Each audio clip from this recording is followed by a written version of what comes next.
लेकिन मेरे साथ राजेश टोपे जी जुड़ गए हैं जो कि स्वास्थ्य मंत्री है महाराष्ट्र के। टोपे जी, मैं सबसे पहले आपसे जानना चाहूंगा, धारावी जैसी जगह पर कंट्रोल हो चुका था सब कुछ, लेकिन महाराष्ट्र में अब कोरोना विस्फोट हुआ है, कई जगह पार्शियल लॉकडाउन है, कई जगह नाइट कर्फ्यू है। आज उद्धव ठाकरे जी के साथ क्या रणनीति बनी है, आगे सरकार के क्या स्टेप्स होंगे? देखिए, जरूर हमारा टोटल जो कर्व है वो पूरा फ्लैट हुआ था। रोजाना सिर्फ 2000 के दरमियान पिछले कुछ 2-3 महीने में चल रहा था, लेकिन जरूर ये सेकंड सर्ज आई है। और अभी सभी यानी मेट्रोज जो है खास तौर पर, तो वो मेट्रो सिटीज मुंबई हो, पुणे हो, नासिक हो, नागपुर हो, इनके जगह पे वो ये हॉटस्पॉट्स बने हैं और ये बहुत बड़े पैमाने पे पॉजिटिव केसेस आ रहे हैं। ये है, लेकिन एक है कि हम इस पे अभी काफी निर्बंध, काफी रेस्ट्रिक्शंस हमने लगाने का निर्णय लिया है। आज भी ऑनरेबल सीएम के साथ हमारी पूरी डिटेल में मीटिंग हुई और अभी हमने वर्क फ्रॉम होम का डिसीजन लिया है। रेस्टोरेंट 50% कर रहे, हो सकता है अभी 2 दिन में हम 100% रेस्टोरेंट बंद कर सकते हैं।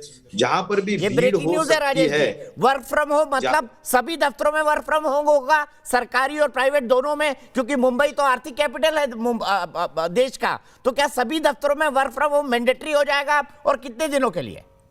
देखिए, आज 50% वर्क फ्रॉम होम हम गवर्नमेंट का लगाया है, लेकिन अभी और रेस्ट्रिक्शंस कड़क करने हैं तो हमारे को ये प्राइवेट में भी कुछ हद तक लाना पड़ेगा। और जहां पर जो भीड़ होने वाले जगह है, जैसा जो भी भीड़ होने वाले जगह है, जैसा रेस्टोरेंट, थिएटर्स, मॉल्स, जहां जहां भी भीड़ हो सकती है वहां पर बहुत कड़क निर्बंध किया जाएगा, रेस्ट्रिक्शंस लगाए जाएंगे, नाइट कर्फ्यूज लगाए जाएंगे। और मुझे लगता है कि भीड़ रोकना ये हमारा मेन मकसद रहेगा, क्योंकि संक्रमण सिर्फ भीड़ की वजह से ही होती है। और जो हमारा एसओपी है कि मास्क, सैनिटाइज हैंड्स और सोशल डिस्टेंसिंग, इसका बिल्कुल एहतियात 100% होना चाहिए। इसका हम इंश्योरेंस यानी हम एश्योरेंस हम जो बोलेंगे वो 100% प्रशासन से हम करवा लेंगे और इसी तरह हम रोक सकते हैं। लेकिन एक मैं बहुत क्लियर बोल रहा हूं कि 100% हमारे सभी जिलों में जो हेल्थ फैसिलिटीज है वो हमारे व्यवस्थित है, कोई उसमें लापरवाही नहीं है या कमती नहीं है। बेड्स हो, हॉस्पिटल्स हो या तुम्हारे मेडिसिन हो, डॉक्टर्स हो, सभी है। लेकिन एक है कि संख्या बढ़ने की वजह से हमारी चिंता बढ़ गई है और इसीलिए आज सीएम साहब ने भी जो लाइव उनका जो ये होता है उसमें उन्होंने कहा है कि अगर हम जो स्ट्रिक्ट रेस्ट्रिक्शंस अभी आने वाले 2-4 दिन में रखेंगे और अगर नहीं पाला जाता है, लोग नहीं सेल्फ डिसिप्लिन रहेंगे, तो हमारे को लॉकडाउन करे सिवाय, स्टेट का लॉकडाउन करे सिवाय पर्याय नहीं रहेगा। मतलब लॉकडाउन के विकल्प, अगर लोग नहीं चेते तो लॉकडाउन के विकल्प के बारे में भी महाराष्ट्र सरकार विचार कर रही है। राजेश टोपे जी, ये मैं कहूं तो गलत नहीं होगा? बिल्कुल बिल्कुल, अगर वो स्ट्रिक्टली जो हम रेस्ट्रिक्शंस जो लाए हैं उनपे उन्होंने उसका अनुपालन नहीं किया तो उस पे लॉकडाउन के सिवाय दूसरा हमारे पास कोई ऑप्शन नहीं रहेगा, कोई पर्याय नहीं रहेगा। मैं आपका ध्यान दादर सब्जी मंडी की तरफ खींचना चाहूंगा। 4 दिन से न्यूज नेशन ही वहां की रिपोर्ट दिखा रहा है और दिखा रहा है कि वहां किस तरह की लापरवाही है और किस तरह की गर्दी यानी भीड़ है। क्या आपको लगता नहीं कि दादर जैसी जगहों पर और खास तौर पर सब्जी मंडी पर, थोक मंडियों पर इस तरह की कार्रवाई की जानी चाहिए, या वहां पर कोई नया प्रोटोकॉल या नया सिस्टम महाराष्ट्र सरकार को इंप्लीमेंट करना चाहिए? बिल्कुल करना चाहिए और ये सभी तुम्हारे को समझेगा 1-2 दिन के भीतर ये सभी जगह पे जहां पर भीड़ हो सकती है वहां सभी जगह पे एसओपीज, स्टैंडर्ड ऑपरेटिंग प्रैक्टिसेस जो है वो हम इम्प्लीमेंट करेंगे। 2 दिन में ये नोटिफिकेशन जारी होगा और इसके अलावा इसमें अगर कोई अनुपालन इसका नहीं करेंगे और अगर संख्या बढ़ती ही गई और हमारा अगर संसाधन जो हमारे पास है वो अगर हमारे यानी ये जो संख्या की तुलना में कम पड़ने लगे तो फिर लॉकडाउन के सिवाय पर्याय नहीं रहेगा। ऐसी सूचना ऑनरेबल सीएम साहब ने भी महाराष्ट्र की जनता को दी है। मैं आपसे यह समझना चाहता हूं, क्या आपका थ्रेशोल्ड है, क्योंकि आपके पास डॉक्टर सीमित संख्या में है, नर्स सीमित संख्या में है, पैरामेडिकल स्टाफ सीमित संख्या में है, तो आपने कोई फिगर पे वर्कआउट किया है कि अगर यहां तक पहुंच गए तो हमारे लिए लॉकडाउन हो जाएगा? क्योंकि आप बेड तो बढ़ा सकते हैं पर डॉक्टर और नर्सेस कहां से बढ़ाएंगे?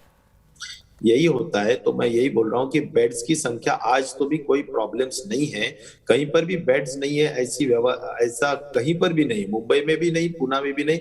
हाँ, जो कुछ गिने चुने हॉस्पिटल्स होते हैं जहां पर लोगों को जाने की इच्छा होती है, तो कुछ हॉस्पिटल्स के हद तक बेड्स नहीं हो सकते, लेकिन इन जनरल बेड्स, मेडिसिन, सभी सभी कोई जगह कोई संसाधनों में हमारे पास कमियां नहीं है। फंड्स अलॉटमेंट डिस्ट्रिक्ट कलेक्टर को की गई है, उनको पूरा अधिकार दिया गया है और वो पूरी तरह से उनके अधिकार को यूज करते हुए परचेसिंग कर सकते हैं और सभी व्यवस्थाएं कर सकते हैं। तो एक ही है कि अभी कोई प्रॉब्लम नहीं है, लेकिन आने वाले दिन में जिस तरह से वो संख्या बढ़ रही है हमारी, रोज 35,000 और ऊपर, तो मुझे लगता है अगर इसी तरह बढ़ती रही तो फिर हम लॉकडाउन की तरफ और लॉकडाउन की दिशा में जा रहे हैं, ऐसा अगर मैंने कहा तो वो कोई गलत नहीं होगा। टोपे साहब, मैंने आपसे पूछा क्या थ्रेशोल्ड होगा, अगर आज 35,000 के आसपास आ रहे हैं, अगर लाख तक पहुंचे तब आपको लगता है लॉकडाउन लगेगा, या 2 लाख तक पहुंचे तब लॉकडाउन लगेगा? क्योंकि आपने कैलकुलेट करके रखा होगा अपने इंफ्रास्ट्रक्चर के हिसाब से, अपने डॉक्टर के हिसाब से, मेडिसिन के हिसाब से, नर्सेस के हिसाब से, कि एक दिन में हम इतने मरीजों को एकोमोडेट कर सकते हैं, इसके बाद हमको SOS अपनाना पड़ेगा, सेव आवर सोल का मैसेज भेजना पड़ेगा राज्य को।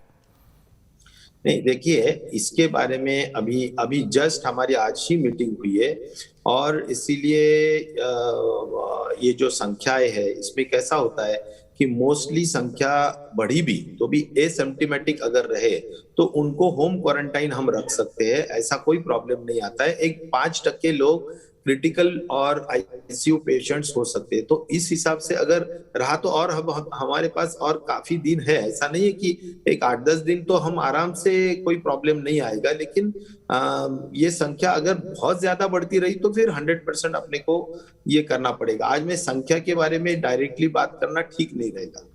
क्या आपको लगता है कि समाज के अंदर, लोगों के अंदर कोरोना का भय खत्म हो गया है और वैक्सीन आने के बाद लापरवाही बढ़ चुकी है? बिल्कुल भय खत्म हुआ है, थोड़ी बेपरवाही हो रही है, लेकिन एक है कि महाराष्ट्र नंबर 1 स्टेट है कि जो वैक्सीनेशन में भी क्रमांक 1 पर है और हम 100% अभी कल 3 लाख वैक्सीन पर डे हम कर रहे हैं, कल भी हुए 3 लाख, और रोजाना 3 लाख के ऊपर कैसा होगा, 4 लाख कैसा हो सकता है, 5 लाख कैसा हो सकता है, इसके लिए हम नंबर ऑफ सेंटर्स बढ़ा रहे। हम सभी पार्टीज के सभी कार्यकर्ताओं को अपील कर रहे हैं कि आप लोगों ने 45 इयर्स एंड अबव के सभी लोगों को, जैसा हम 1 बूथ 10 यूथ पे लोग हमारे वोटिंग के लिए लेके आना चाहिए और वोटिंग करा के लेना चाहिए, उस हिसाब से ही 45 इयर्स के ऊपर के जो लोग हैं उनको हमने पूरा अपील किया है कि जो हमारे यूथ्स है सभी पार्टियों के, उन्होंने अपने अपने बूथ से लोगों को निकाल के अपने नजदीक के वैक्सीनेशन सेंटर पे लाके उन्होंने वैक्सीनेशन करवा लेना चाहिए। तो मुझे लगता है वैक्सीनेशन करवाना ये भी एक हर्ड इम्यूनिटी लाने के लिए एक कोशिश होती है और मुझे यकीन है कि हम इसमें जरूर कामयाब होंगे और ये जो निर्बंध और रेस्ट्रिक्शंस लगाए उससे भी हम चेन ब्रेक करने के लिए भी कामयाब जरूर होंगे। मैं पूरा ऑप्टिमिस्टिक हूँ, बहुत आशावादी हूँ कि जरूर आने वाले थोड़े ही दिन में हम कंट्रोल ला पाएंगे, जैसा कि हमने पहला लाए हैं उसी तरह से ला पाएंगे। हम ऑनेस्ट और ट्रांसपेरेंट बिहेवियर कर रहे हैं, हम कोई भी पॉजिटिव केस छिपा नहीं रहे, हम कोई भी कोविड डेथ छिपा नहीं रही है। मुझे लगता है कि हम बिल्कुल ट्रांसपेरेंटली और प्रोटोकॉल जो भी गवर्नमेंट ऑफ इंडिया ने और उनकी टीम ने दिए है उसी प्रकार का प्रोटोकॉल हम यूज कर रहे हैं, उसमें कोई भी डेविएशन हम नहीं कर रहे। बहुत बहुत शुक्रिया राजेश टोपे जी। उम्मीद करते हैं कि महाराष्ट्र के हालात जल्दी सुधरे और हम जल्दी इस कोरोना से मुक्ति पाएं और आपको बहुत साधुवाद, बहुत मेहनत से स्वास्थ्य मंत्री के तौर पर आप और टी एस सिंहदेव साहब और विश्वास सारंग जी हैं वो सब काम कर रहे हैं